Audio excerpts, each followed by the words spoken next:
Leire, Kristina, Imanol, Jon eta Javi dira. Bilabona aldeko 16 eta 17 urteko gazte hauek oraindik sinetsi ezinik daude. Aurtengo maketa lehiaketako irabazleak dira. Kontzertukin da apirilien hasi ginen, da ez jakin gabe gaur goizen telefonu hartu, da olako lehiaketa irabaziola jakitia, ez da eguneroko gauzat.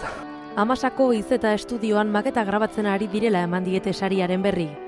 5.000 euro, bideoklip bat grabatzeko bitartekoak eta datorren urteko BBK Live jaialdian jotzea. Lehenengo impresioa hori izan da, haundi gatzen zaigula, esatezu BBK Live dela 2 urten Metallica, lehen urten The Police da olako taldek, da esatezu da bapaten esatizuela, bertan jotzeko gatzezea pixka, como nundik anatean, baina ilusiokin hartu eta ondo prestatu gehiena.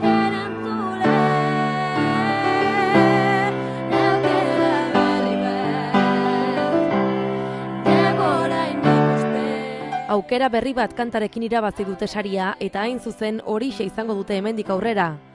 Gazteok ilusioa dute batez ere. Talde gisa ez dira veteranoak, baina musikan txikitatik dira adituak. Etorkizunak doinu bizi eta oparoa izango du boskote honentzat.